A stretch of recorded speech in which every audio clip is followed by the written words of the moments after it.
ನಮಸ್ಕಾರ ವೀಕ್ಷಕರೇ.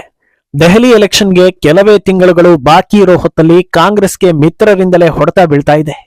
ಇಂಡಿ ಒಕ್ಕೂಟದಿಂದ ಕಾಂಗ್ರೆಸ್ ಅನ್ನ ಕಿತ್ತೊಗೀರಿ ಅಂತ ಆಮ್ ಆದ್ಮಿ ಪಕ್ಷ ಉಳಿದ ಮಿತ್ರರಿಗೆ ಮನವಿ ಮಾಡ್ತಾ ಇದೆ. ಕೆಲ ದಿನಗಳ ಹಿಂದಷ್ಟೇ ದೆಹಲಿ ಎಲೆಕ್ಷನ್ಗಾಗಿ ಆಮ್ ಆದ್ಮಿ ಹಾಗೂ ಕಾಂಗ್ರೆಸ್ ಕೈ ಜೋಡಿಸ್ತಾ ಇವೆ ಅನ್ನೋ ಸುದ್ದಿ ಬಂದಿತ್ತು. ಆದ್ರೆ ಈಗ ನೋಡಿದ್ರೆ ಎಲೆಕ್ಷನ್ಗೂ ಮುನ್ನವೇ ಸ್ನೇಹ ಸಂಬಂಧ ಹದಗೆಟ್ಟು ಹೋಗಿರೋದರ ಸಿಗ್ನಲ್ ಸಿಗ್ತಾ ಇದೆ. ಇನ್ನೊಂದೆಡೆ ಕೇಜ್ರಿವಾಲ್ ಸರ್ಕಾರ ಹಣದ ಆಮಿಷ ತೋರಿಸಿ ಗೆದ್ದು ಈಗ 17 ತಿಂಗಳಿಂದ ಹಣ ಕೊಟ್ಟಿಲ್ಲ ಅಂತ ಮೌಲ್ವಿಗಳು ಬೀದಿಗಿಳಿದಿದ್ದಾರೆ. ವೋಟ್ ಬ್ಯಾಂಕ್ ಸಮುದಾಯವೇ ತಿರುಗಿ ಬಿದ್ದಿರೋದು ಕೇಜ್ರಿವಾಲ್ಗೆ ಹೊಡೆತ ಕೊಡ್ತಾ ಇದೆ. ಮತ್ತೊಂದೆಡೆ ದೆಹಲಿಯಲ್ಲಿ ಹೈಪರ್ ಆಕ್ಟಿವ್ ಆಗಿರೋ RSS ಎಲೆಕ್ಷನ್ ಕ್ಯಾಂಪೇನ್ಗೆ ಬ್ಲೂ ಪ್ರಿಂಟ್ ರೆಡಿ ಮಾಡಿಕೊಂಡಿದ್ದು ಇಂಟ್ರೆಸ್ಟಿಂಗ್ ವಿಚಾರಗಳನ್ನ ರಿವೀಲ್ ಮಾಡ್ತಾ ಇದೆ. ಇದೆಲ್ಲವನ್ನ ಒನ್ ಬೈ ಒನ್ ವಿವರಿಸ್ತಾ ಹೋಗ್ತೀವಿ. ಈ ವಿಡಿಯೋವನ್ನ ತಪ್ಪದೆ ಕೊನೆ ತನಕ ನೋಡಿ. ಅದಕ್ಕೂ ಮುನ್ನ ಮೀಡಿಯಾ ಮಾನ್ಸ್ಟರ್ ಚಾನಲ್ ಅನ್ನ ತಪ್ಪದೆ ಸಬ್ಸ್ಕ್ರೈಬ್ ಮಾಡಿ. ಎಸ್, ಬಹುತೇಕ ಶಾಲೆಗಳಲ್ಲಿ ಶಿಕ್ಷಕರು ಅಥವಾ ಮಕ್ಕಳ ತಜ್ಞರು ಪೋಷಕರಿಗೆ ಒಂದು ಮಾತನ್ನ ಹೇಳ್ತಾರೆ. ಮಕ್ಕಳಿಗೆ ಬಲವಂತವಾಗಿ ಯಾವುದನ್ನು ತಲೆಯಲ್ಲಿ ತುರುಕೋದಕ್ಕೆ ಹೋಗ್ಬೇಡಿ. ಒಂದು ಹಂತ ದಾಟಿದ್ಮೇಲೆ ಮಕ್ಕಳಿಗೆ ಯಾವುದು ಇಷ್ಟ ಅನ್ನೋದನ್ನ ವ್ಯಕ್ತಪಡಿಸ್ತಾರೆ, ಅದನ್ನ ಅರ್ಥ ಮಾಡಿಕೊಂಡು ಅವರ ಬೆಳವಣಿಗೆಗೆ ಸಹಕಾರ ನೀಡಿ ಅಂತ.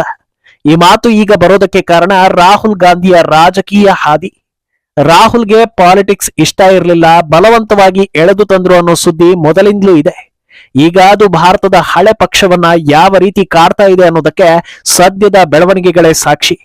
ರಾಜಕೀಯ ಭಾಷೆಯಲ್ಲಿ ಹೇಳೋದಾದ್ರೆ, ನಿನ್ನೆ ಮೊನ್ನೆ ಹುಟ್ಟಿರೋ ಆಮ್ ಆದ್ಮಿ ಪಾರ್ಟಿ ಇಂಡಿ ಒಕ್ಕೂಟದಿಂದ ಕಾಂಗ್ರೆಸ್ ಅನ್ನೇ ಆಚೆ ಕಳಿಸಿ ಅಂತ ಮಾತಾಡ್ತಾ ಇದೆ. ಅದಕ್ಕೆ ಕಾರಣ ರಾಹುಲ್ ಗಾಂಧಿಯ ಕಳಪೆ ನಾಯಕತ್ವ ಅನ್ನೋದು ಜಗಜ್ಜಾಹೀರಾಗಿದೆ. ಅಂದಹಾಗೆ ನೇರವಾಗಿ ಇಂಥದ್ದೊಂದು ಆರೋಪ ಮಾಡಿದ್ರೆ ಕೇಜ್ರಿವಾಲ್ ಹಾಗೂ ರಾಹುಲ್ ನಡುವಿನ ಅಸಮಾಧಾನದಿಂದ ಈ ಹೇಳಿಕೆ ಬಂದಿದೆ ಅನ್ನೋ ಲೆಕ್ಕಾಚಾರ ನಡೆಯುತ್ತೆ.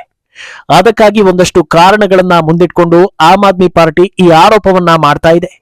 2013ರಿಂದ ಕಾಂಗ್ರೆಸ್ ಆಮ್ ಆದ್ಮಿ ಪಾರ್ಟಿ ವಿರುದ್ಧ ಮಾಡಿದ್ದ ಆರೋಪ, ದ್ರೋಹ ಎಲ್ಲವನ್ನ ಮುಂದಿಟ್ಕೊಂಡು ಈಗ ಆರೋಪವನ್ನ ಮಾಡ್ತಾ ಇದೆ. 2013ರಲ್ಲಿ ಆಮ್ ಆದ್ಮಿ ಪಾರ್ಟಿ ಜೊತೆ ಕಾಂಗ್ರೆಸ್ ಮೈತ್ರಿ ಮಾಡ್ಕೊಳ್ತು. ಆದ್ರೆ ಕಾಂಗ್ರೆಸ್ ಹಿರಿಯ ನಾಯಕ ಅಜಯ್ ಮಾಕೆನ್ ದೆಹಲಿಯಲ್ಲಿ ಕಾಂಗ್ರೆಸ್ ಪಾತಾಳಕ್ಕೆ ಕುಸಿಯೋದಕ್ಕೆ ಈ ಮೈತ್ರಿಯ ಕಾರಣವಾಯಿತು ಅಂತ ಹೇಳಿದ್ರು. ಅಲ್ಲದೆ ಅದೇ ಅಜಯ್ ಮಾಕೆನ್ ಕೇಜ್ರಿವಾಲ್ರನ್ನ ಫರ್ಜಿವಾಲ್ ಅಂತ ಕರೆದಿದ್ರು. ಅಲ್ಲದೆ ಕಾಂಗ್ರೆಸ್ ಪಕ್ಷ ಕೇಜ್ರಿವಾಲ್ ವಿರುದ್ಧ ಫ್ರಾಡ್ ಹಾಗೂ ಫೋರ್ಜರಿ ಕೇಸ್ಗಳನ್ನ ಹಾಕಿತ್ತು. ಇಂಥ ಮಿತ್ರ ದ್ರೋಹದ ಪಕ್ಷಗಳು ಇಂಡಿ ಒಕ್ಕೂಟದಲ್ಲಿ ಇರಬಾರದು, ಆದ್ರಿಂದ ಇವರನ್ನ ಕಿತ್ತು ಹಾಕಿ ಅಂತ ಆಮ್ ಆದ್ಮಿ ಸ್ಟೇಟ್ಮೆಂಟ್ ಕೊಡ್ತಾ ಇದೆ. ಅಂದಹಾಗೆ ಕಾಂಗ್ರೆಸ್ ಅನ್ನ ತೆಗೆದು ಹಾಕಿ ಅಂತ ಯಾರ ಹತ್ರ ಹೇಳೋದು, ಆ ನಿರ್ಧಾರವನ್ನ ತೆಗೆದುಕೊಳ್ಳೋದಾದ್ರೂ ಯಾರು ಅನ್ನೋ ಪ್ರಶ್ನೆ ಹುಟ್ಟುತ್ತೆ. ಇದಕ್ಕೆ ಉತ್ತರ ಹುಡುಕ್ತಾ ಹೋದ್ರೆ ಸಾಕಷ್ಟು ವಿಚಾರಗಳನ್ನ ಗಮನಿಸಬೇಕಾಗತ್ತೆ. ಮೊದಲನೇದಾಗಿ ಈ ಹೇಳಿಕೆ ಉದ್ದೇಶವೇ ಇಂಡಿ ಒಕ್ಕೂಟದಲ್ಲಿ ಕಾಂಗ್ರೆಸ್ ಪ್ರಮುಖ ಪಕ್ಷ ಅಲ್ಲ ಅನ್ನೋದನ್ನ ತಿಳಿಸೋದು. ಈಗಾಗಲೇ ಮಮತಾ ಬ್ಯಾನರ್ಜಿ ಇಂಡಿ ಒಕ್ಕೂಟದ ಮುಂದಾಳತ್ವ ನಮಗೆ ಬೇಕು ಅಂತ ಕರ್ಚೀಫ್ ಹಾಕಿದ್ದಾರೆ. ಉಳಿದ ನಾಯಕರು ಒಬ್ಬೊಬ್ಬರಾಗಿ ದೀದಿಗೆ ಜೈ ಅಂತಿದ್ದಾರೆ. ಈಗ ಕೇಜ್ರಿವಾಲ್ರ ಆಮ್ ಆದ್ಮಿ ಸರದಿ ಅನ್ನೋ ಹಾಗೆ ಈ ಹೇಳಿಕೆ ಬರ್ತಾ ಇದೆ. ಎಲೆಕ್ಷನ್ ನಿಂದ ಎಲೆಕ್ಷನ್ಗೆ ರಾಹುಲ್ ಪರ್ಫಾರ್ಮೆನ್ಸ್ ಕೆಳಗೆ ಹೋಗ್ತಾನೆ ಇದೆ. ಪ್ರಬುದ್ಧರಾಗಿ ಏನಾದ್ರೂ ಪ್ಲಾನ್ ಮಾಡಿ ಮುಂದಿನ ಎಲೆಕ್ಷನ್ಗೆ ರೆಡಿ ಆಗ್ತಾರಾ ಅಂತ ನೋಡಿದ್ರೆ ಕೈಯಲ್ಲಿ ಸಂವಿಧಾನ ಪುಸ್ತಕ ಬಿಟ್ಟು ಮತ್ಯಾವ ತಂತ್ರವನ್ನು ಮಾಡ್ತಾ ಇಲ್ಲ. ಮಾಡೋದೆಲ್ಲ ಬರೀ ಕಾಂಟ್ರವರ್ಸಿ ಆಗ್ತಾ ಇದೆ. ಇಂಥವರನ್ನ ಜೊತೆಗಿಟ್ಕೊಂಡ್ರೆ ನಮಗೂ ಸೋಲೆ ಅನ್ನೋ ಲೆಕ್ಕಾಚಾರಕ್ಕೆ ಬಂದು ಈ ನಿರ್ಧಾರವನ್ನ ಕೈಗೊಂಡಿರ್ಬೋದು ಅಂತ ಹೇಳಲಾಗ್ತಾ ಇದೆ. ಅಂದಹಾಗೆ ಸದ್ಯದ ಪರಿಸ್ಥಿತಿಯಲ್ಲಿ ಕಾಂಗ್ರೆಸ್ ಅನ್ನ ಬಿಟ್ಟು ಕೇಜ್ರಿವಾಲ್ ಏಕಾಂಗಿಯಾಗಿ ಸಕ್ಸಸ್ ಆಗ್ತಾರಾ ಅಂತ ಕೇಳಿದ್ರೆ ಹೌದು ಅಂತ ಹೇಳೋದಕ್ಕೆ ಚಾನ್ಸೇ ಇಲ್ಲ. ಯಾಕಂದ್ರೆ ಸ್ಲಮ್ ಏರಿಯಾಗಳಲ್ಲೂ ಜನರು ಕೇಜ್ರಿವಾಲ್ ವಿರುದ್ಧ ರೊಚ್ಚಿಗೆ ಹೇಳ್ತಾ ಇದ್ದಾರೆ. ಆಮ್ ಆದ್ಮಿ ಏನು ಮಾಡ್ತಾ ಇಲ್ಲ ಅಂತ ಉಗೀತಾ ಇದ್ದಾರೆ. ಇನ್ನೊಂದು ಕಡೆ ಬಾಂಗ್ಲಾ ಅಕ್ರಮ ವಲಸಿಗರಿಗೆ ಕೇಜ್ರಿವಾಲ್ ಎಲ್ಲಾ ಸೌಲಭ್ಯವನ್ನ ಕೊಟ್ಟಿರೋದು ಜನರಿಗೂ ಗೊತ್ತಾಗಿದೆ. ಹೀಗಿರುವಾಗ ಕಾಂಗ್ರೆಸ್ ಅನ್ನ ದೂರ ಇಟ್ರೆ ಕೇಜ್ರಿವಾಲ್ಗೆ ಫೈಟ್ ಕೊಡೋದು ಕಷ್ಟವೇ. ಕಾಂಗ್ರೆಸ್ ಅನ್ನ ಭಾರತೀಯರು ತಿರಸ್ಕರಿಸಿರ್ಬೋದು, ಆದ್ರೆ ವೋಟ್ ಬ್ಯಾಂಕ್ ಸಮುದಾಯ ಹಾಗೂ ಹಿಂದೂ ವಿರೋಧಿ ಹಿಂದೂಗಳು ಗಟ್ಟಿಯಾಗಿ ನಿಂತಿದ್ದಾರೆ. ಈಗ ಮೈತ್ರಿ ಮಾಡ್ಕೊಳ್ಳದೆ ಇದ್ರೆ ವೋಟ್ ಸ್ಪ್ಲಿಟ್ ಆಗುತ್ತೆ ಅನ್ನೋದು ಆಮ್ ಆದ್ಮಿ ಪಾರ್ಟಿಗೂ ಗೊತ್ತಿದೆ. ಇಷ್ಟೆಲ್ಲಾ ಗೊತ್ತಿದ್ರು ಮತ್ಯಾಕೆ ಈ ಸ್ಟೇಟ್ಮೆಂಟ್ ಅಂತ ಕೇಳಿದ್ರೆ, ಈಗ್ಲಿಂದಲೇ ಸ್ವಲ್ಪ ಹೆದರಿಸಿ ಬೆದರಿಸಿ ಹದ್ದು ಬಸ್ತಲ್ಲಿ ಇಟ್ಕೊಂಡ್ರೆ ನಾಳೆ ಸೀಟ್ ಶೇರಿಂಗ್ ವೇಳೆ ಕಾಂಗ್ರೆಸ್ ಜಾಸ್ತಿ ಡಿಮ್ಯಾಂಡ್ ಮಾಡೋದಿಲ್ಲ. ಇಲ್ಲ ಅಂದ್ರೆ ಅವರು ಹೇಳ್ದಂಗೆ ನಾವು ಕೇಳ್ಬೇಕಾಗುತ್ತೆ ಅನ್ನೋ ನಿಟ್ಟಿನಲ್ಲಿ ಆಮ್ ಆದ್ಮಿ ಈ ತಂತ್ರವನ್ನ ಮಾಡ್ತಾ ಇರ್ಬೋದು ಅಂತಲೂ ಹೇಳಲಾಗ್ತಾ ಇದೆ. ಒಂದು ಕಡೆ ಕಾಂಗ್ರೆಸ್ ಜೊತೆ ಜಗಳ ಆಡ್ತಾ ಇರೋ ಆಮ್ ಆದ್ಮಿಗೆ ಇನ್ನೊಂದು ಕಡೆ ವೋಟ್ ಬ್ಯಾಂಕ್ ಸಮುದಾಯ ಗುದ್ದು ಕೊಡ್ತಾ ಇದೆ. ದೆಹಲಿ ವಕ್ಫ್ ಬೋರ್ಡ್ಗಳ ಇಮಾಮ್ಗಳು ತಮಗೆ ಮಾಸಿಕ ಸಂಬಳ ಬರ್ತಾ ಇಲ್ಲ ಅಂತ ಮಾಜಿ ಸಿಎಂ ಕೇಜ್ರಿವಾಲ್ ಮನೆ ಎದುರು ಪ್ರೊಟೆಸ್ಟ್ ಮಾಡ್ತಾ ಇದ್ದಾರೆ. ಅಧಿಕಾರ ಹಿಡಿಯುವಾಗ ಪ್ರತಿ ತಿಂಗಳು ನಮಗೆ 18,000 ಸಂಬಳ ಕೊಡ್ತೀವಿ ಅಂತ ಭರವಸೆ ಕೊಟ್ಟಿದ್ರು. ಆದ್ರೆ ಈಗ 17 ತಿಂಗಳು ಕಳೆದರೂ ನಮಗೆ ಸಂಬಳ ಬರ್ತಾ ಇಲ್ಲ ಅಂತ ಇಮಾಮ್ಗಳು ಕೇಜ್ರಿವಾಲ್ ವಿರುದ್ಧ ರೊಚ್ಚಿಗೆದ್ದಿದ್ದಾರೆ. ಅಂದಹಾಗೆ ಸರ್ಕಾರದಿಂದ ಇಮಾಮ್ಗಳಿಗೆಲ್ಲ ಸಂಬಳ ಹೋಗುತ್ತೆ ಅನ್ನೋ ವಿಚಾರ ಎಷ್ಟೋ ಜನರಿಗೆ ಗೊತ್ತೇ ಇಲ್ಲ. ದೇವಸ್ಥಾನಗಳ ಹುಂಡಿ ಕಾಸನ್ನ ಬಾಚಿ ಬಾಚಿ ಬಳಿಯೋ ಇಂಡಿ ಒಕ್ಕೂಟದ ಪಕ್ಷಗಳು ಅರ್ಚಕರಿಗೆ ಸಂಬಳ ಕೊಡೋದಿರಲಿ, ದೇವಸ್ಥಾನಗಳ ಜೀರ್ಣೋದ್ಧಾರವನ್ನು ಮಾಡಿಸೋದಿಲ್ಲ. ಆ ಹಣವೆಲ್ಲ ಇತರೆ ಧರ್ಮದ ಮೌಲ್ವಿಗಳು, ಧಾರ್ಮಿಕ ಮುಖಂಡರಿಗೆ ಹೋಗ್ತಾ ಇರೋದಕ್ಕೆ ಭಾರತೀಯರು ಕಿಡಿ ಕಾರ್ತಾ ಇದ್ದಾರೆ.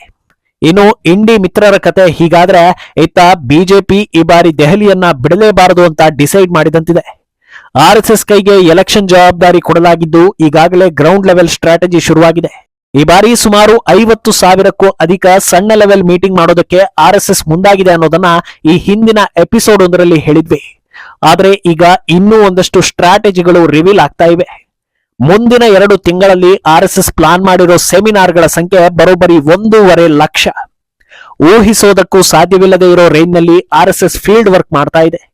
ಅಲ್ಲದೆ ದೆಹಲಿಯಲ್ಲಿ ಒಟ್ಟು 13,033 ಬೂತ್ಗಳಿದ್ದು ಪ್ರತಿ ಬೂತ್ ವ್ಯಾಪ್ತಿಯಲ್ಲಿ ಬರೋ ಎಲ್ಲಾ ಮನೆಗಳಿಗೂ ವಿಸಿಟ್ ಮಾಡೋದು ಕನ್ಫರ್ಮ್ ಆಗ್ತಾ ಇದೆ. ದೆಹಲಿಗೆ ಕಾಲಿಡ್ತಾ ಇದ್ದ ಹಾಗೆ ಬೂತ್ ಲೆವೆಲ್ ಕ್ಯಾಂಪೇನ್ಗೆ RSS ಪ್ಲಾನ್ ಮಾಡಿತ್ತು. ಈಗ ಅದನ್ನ ಕಾರ್ಯರೂಪಕ್ಕೆ ತರೋ ಕೆಲಸವನ್ನ ಮಾಡ್ತಾ ಇದೆ.